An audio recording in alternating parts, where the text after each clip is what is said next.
Channel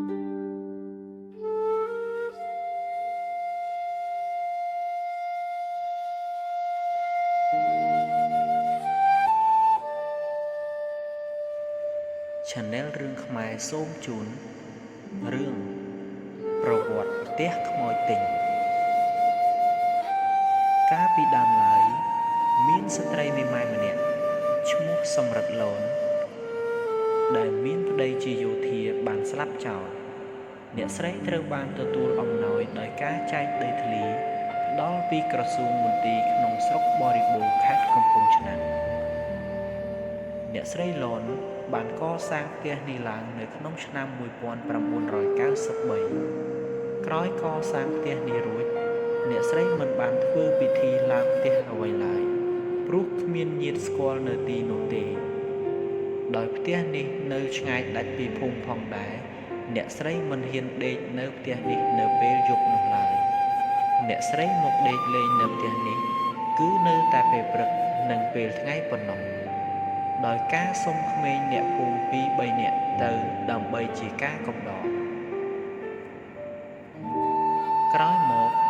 អ្នកស្រីក៏បានដាក់លក់ផ្ទះនេះក្នុងតម្លៃ15ដុល្លារមាសដែលស្មើនឹងប្រមាណជា$1,500អាមេរិកតែប៉ុណ្ណោះដោយអត្រាប្តូរប្រាក់នាសម័យនោះដោយមានអ្នកនិយាយលេងតគ្នាថា$1,500គឺថ្លៃខ្លាំងណាស់គេមិនទិញទេមានតែខ្មោចទិញពេលនោះអ្នកស្រីលូនដែលកំពុងតែសម្រាកនៅពេលថ្ងៃអ្នកស្រីលូនក៏បានយល់សប្តិឃើញថាមានក្រុមគ្រួសារដង្ខៅមួយក្រុមដែលបានស្លៀកពាក់ជាសេដ្ឋីហាក់បីដូចជាដង្ខៅលក្ខណៈដូចជាមនុស្សសម័យកាលអាណានិគមនិយមបារាំងបានមកសុំទិញផ្ទះនេះពីនាងក្នុងតម្លៃដែលអ្នកស្រីដាក់លក់15ដុល្លារមាសក្រោយមកអ្នកស្រីលូនបានយល់សប្តិពេលថ្ងៃដែលកំពុងតែដេកលក់នៅផ្ទះនោះយល់សប្តិលើកទី1អ្នកស្រីលូនយល់សប្តិឃើញថាឃើញដុំភ្លើងមួយយ៉ាងធំបានហោះធ្លាក់ពីលើចំដើមត្នោតនៅខាងក្រោយផ្ទះរបស់នាងលើកទី2អ្នកស្រីបានយល់សប្តិឃើញថាក្រុមគ្រួសារដង្ខៅមួយក្រុមបានស្លៀកពាក់កម្ពុជាសម័យកាលអាណានិគមនិយមបារាំង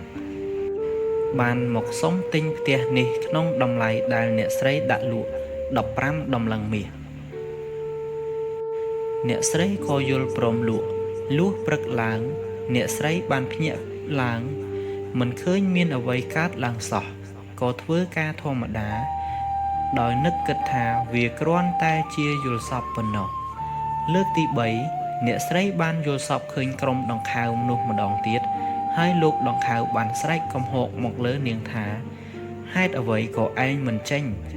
គាត់បានប្រកែកថាគាត់មិនឃើញមាសនោះទេដង្ខៅនោះបានប្រាប់ទៅអ្នកស្រីលូនថាយើងចងវាទុកនៅនឹងជើងគ្រែឯងឃើញហើយឯងឆាប់ចេញចុះអ្នកស្រីលូនបានភ្ញាក់នឹងឃើញកញ្ចប់មាសនោះពិតប្រាកដមែនតែអ្នកស្រីនៅតែមិនបានសម្រេចចិត្តចាកចេញពីព្រោះការទិញដូរត្រូវមានលិខិតស្នាមអ្នកស្រីបានដេកនៅក្នុងផ្ទះនោះជាធម្មតាដេកតាមទម្លាប់ដេកលេងពេលថ្ងៃហើយអ្នកស្រីក៏បានលង់លក់ដល់ម៉ោង6ល្ងាចអ្វីដែលគួរឲ្យភ្ញាក់ផ្អើលនោះគឺអ្នកស្រីបានភ្ញាក់ដឹងខ្លួននៅលើវាលស្រែក្បែរផ្ទះនោះដោយភ័យខ្លាចរន្ធត់អ្នកស្រីបានរត់ចាកចេញហើយបានប្រាប់ក្នុងហេតុការណ៍នេះទៅអ្នកភូមិគ្រប់គ្នាហើយចាប់ពីពេលនោះមកអ្នកស្រីលូនមិនបានមកក្បែរផ្ទះនេះទៀតទេ